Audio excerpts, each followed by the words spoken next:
Olá, seja bem-vindo à nossa 10ª aula. Essa é a última aula desse módulo e nós iremos falar sobre Linux. Afinal, o que é Linux? Bom, já falamos que Linux é um sistema operacional.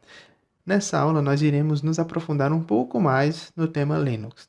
Na verdade, o Linux é um kernel criado pelo finlandês Linus Torvalds e o nome Linux, no caso, é uma mistura do nome do criador com Unix, cujo nome representa um sistema também de código aberto. Ou seja, o Linux recebe esse nome, que é uma mistura do Linux com Unix. Por isso forma Linux. Afinal, e o que é o kernel? Você não precisa se aprofundar nesse tema, tá? Só precisa saber que é um kernel. Ele não é um sistema completo de fato, é o núcleo do sistema operacional. Pelo que ele é responsável? Ele é responsável pela integração dos dispositivos de hardware e com softwares. Como o Linux é disponibilizado gratuitamente e tem código aberto, ou seja, é open source, qualquer pessoa ou empresa pode usá-lo para criar um sistema operacional personalizado. Isso dá origem ao que chamamos de distribuição, ou, como é conhecido no meio da informática, distros. Eu vou ilustrar aqui para você entender, tá? Temos, de um lado, o kernel, que é o Linux. Alguém que entende muito de programação pega esse código, tá? Edita e faz um novo sistema operacional. Esse novo sistema operacional baseado no kernel Linux é chamado de distribuição. Eu vou listar para você algumas das distribuições mais famosas do Linux. Quais são? Ubuntu, essa daqui pode-se dizer que é a mais popular do Linux. Já usei esse Ubuntu, é muito bom. Existe também o Linux Mint, Mandriva. Esse Mandriva, ele vem muito em computadores que já vêm com Linux. Quando você compra um computador na loja, tá? Um computador baratinho, normalmente vem com Linux. Debian é uma distribuição mais voltada para servidores. E o Fedora, que também é uma distribuição mais voltada para servidores. É possível adaptar o Ubuntu para usar como servidor? Também, mas existe uma outra versão dele que é o Ubuntu Server, que é justamente para usar como servidor.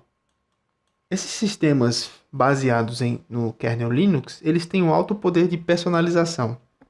Por ser de código aberto, ele possibilita esse alto poder de personalização, dando a possibilidade de trocar as interfaces gráficas se assim o usuário desejar.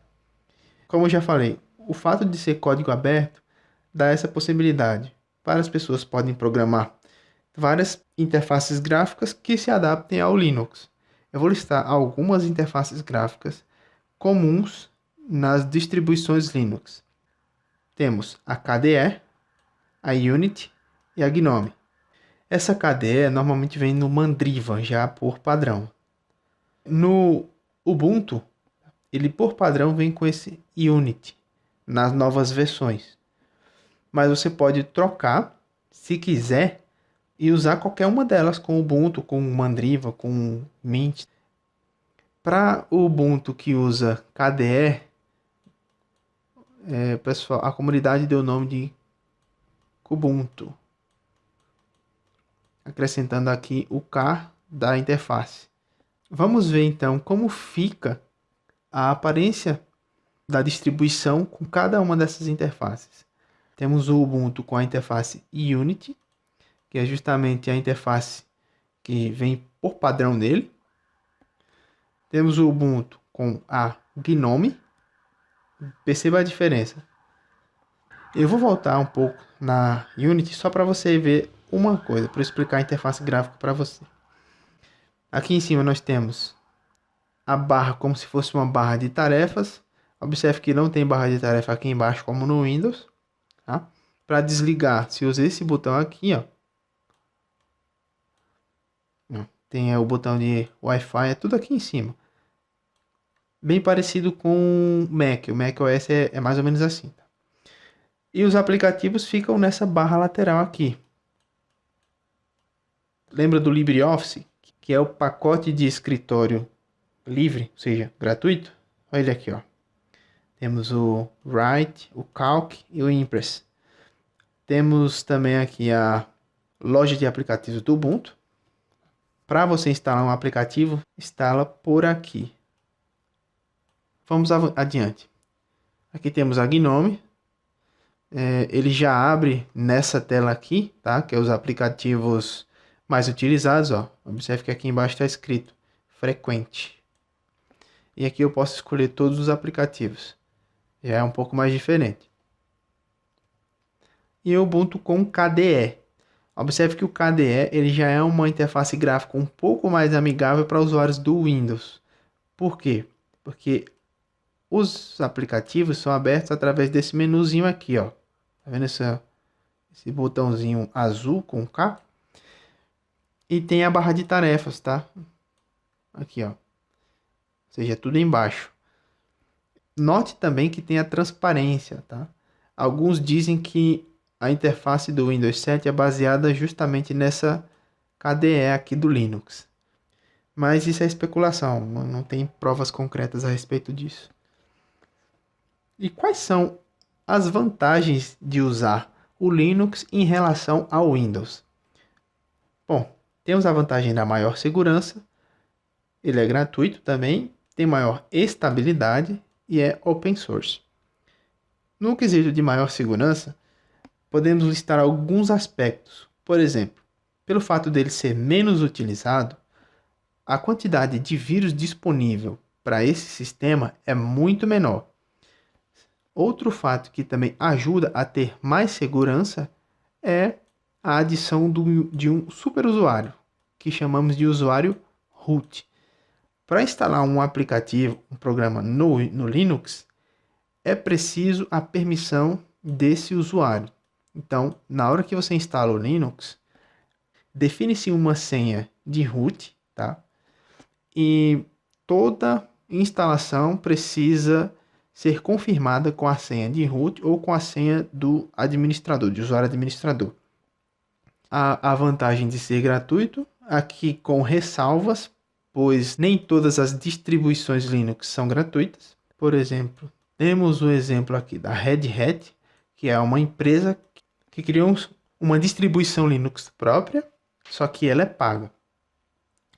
A questão da maior estabilidade quer dizer que, comparado ao Windows, ela apresenta menos falhas.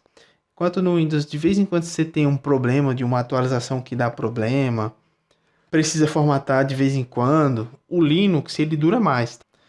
Você instala e passa um bom tempo com ele funcionando sem dar problema. E tem a vantagem de ser open source, que é ser de código aberto. Então quem tem mais conhecimento consegue, por exemplo, editar e fazer com que o sistema se adapte a ele. Ou seja, quem é programador e conhece a linguagem do Linux. E quais são as desvantagens em relação ao Windows? A primeira delas é a falta de aplicativos. Por ser um sistema operacional pouco utilizado, apesar de estar se popularizando, ele ainda é muito pouco utilizado em comparação ao Windows. Então, a quantidade de aplicativos disponíveis para ele, ou seja, para o Linux, é menor do que para o Windows. E muitas vezes você não consegue achar os aplicativos que você deseja. Por exemplo, um simples aplicativo para baixar vídeo do YouTube, que no Windows a gente utiliza o ATube Catcher, no Linux é difícil você encontrar. E por isso a gente pode listar também a maior complexidade, porque quando faltam esses aplicativos, você tem que procurar em fontes desconhecidas. É como no Android, às vezes você não instala um aplicativo que não está na Play Store. Só que aí nesse caso você precisa ter um conhecimento a mais, porque para fazer isso você precisa ter conhecimento de terminal. Lembra que eu falei na última aula do Windows que era o MS-DOS, essa telinha preta? Então, o terminal do Linux é essa telinha preta, só que um pouquinho diferente. Então, os comandos são diferentes também.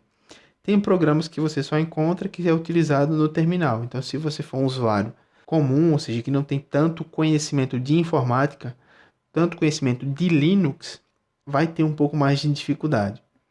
E a compatibilidade de drivers. Pelo fato da maior quantidade de fabricantes já instalar o Windows em suas máquinas para vender, alguns computadores não se adaptam tão bem ao Linux. Por exemplo, com drivers. Se você tiver um computador instalado e quiser fazer um upgrade, por exemplo, colocar uma placa de vídeo no computador, é possível que você não encontre driver compatível com ele. Então essa é mais uma desvantagem. Bom, espero que você tenha gostado dessa aula e desse módulo. Nos vemos na primeira aula do próximo módulo. Até mais. Tchau.